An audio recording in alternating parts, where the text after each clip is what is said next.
Assalamualaikum warahmatullahi wabarakatuh. Halo semuanya, perkenalkan nama saya Nur Sairah dengan NIM 21622030 dari kelas Akuntansi Pagi 1 STIE Pembangunan Tanjung Pinang. Nah, di sini saya akan membahas tentang kerangka dasar penyusunan dan penyajian laporan keuangan syariah atau biasa disingkat dengan KDPP LKS. Sebelum masuk ke pembahasan, kita harus mengetahui apa sih itu kerangka dasar. Jadi, kerangka dasar itu merupakan tujuan-tujuan filosofis, teori-teori normatif, konsep-konsep yang saling terkait, definisi-definisi yang tepat, dan juga aturan-aturan rasional yang membentuk suatu yang namanya kerangka konseptual.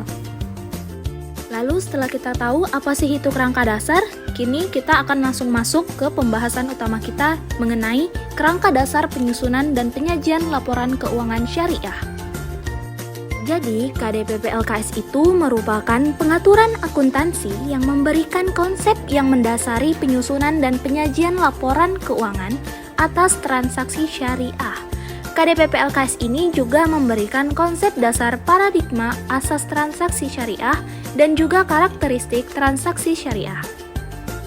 Nah, KDPP LKS memiliki perbedaan dan juga persamaan dengan KDPP LK. Sekarang ini kita akan membahas apa saja perbedaan dan juga persamaan antara KDPP LK dengan KDPP LKS. Untuk perbedaan dan juga persamaan yang pertama ialah pada ruang lingkup.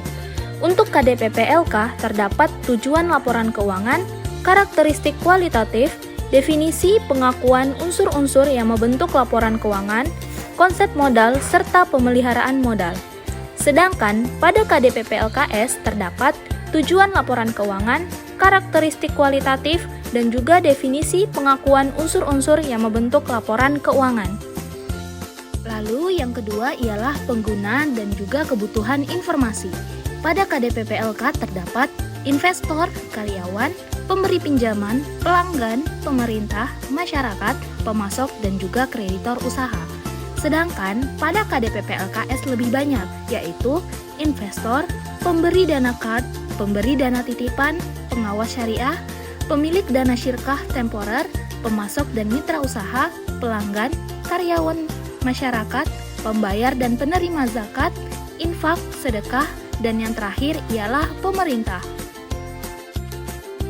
Yang ketiga ialah paradigma transaksi. Dalam KDPP LK tidak dijelaskan tentang paradigma transaksi.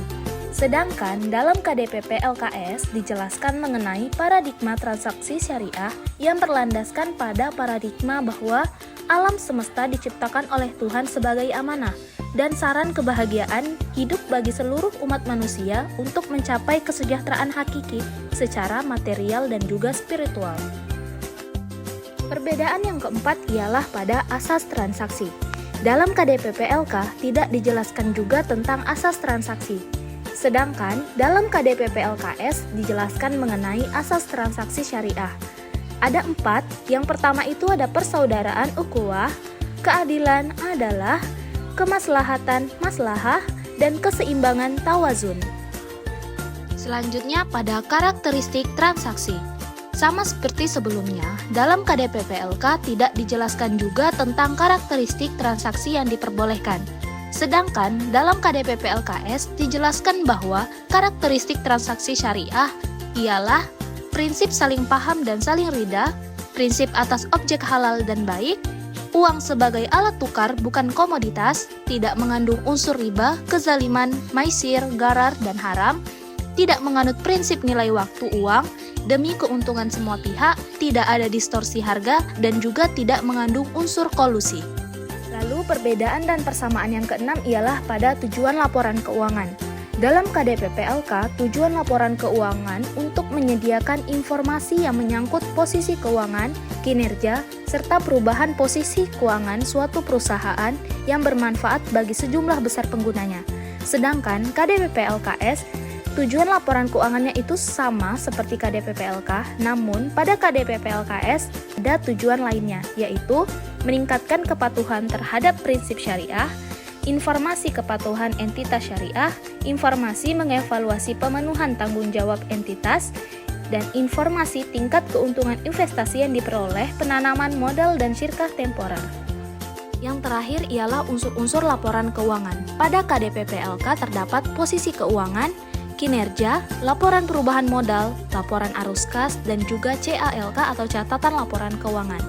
Dan untuk KDPPLKS sama seperti KDPPLK, namun ada penambahan yaitu laporan sumber dana penggunaan, dana zakat, dan juga dana kebijakan. Nah, itu saja yang dapat saya sampaikan mengenai kerangka dasar penyusunan dan penyajian laporan keuangan syariah. Terima kasih. Wassalamualaikum warahmatullahi wabarakatuh.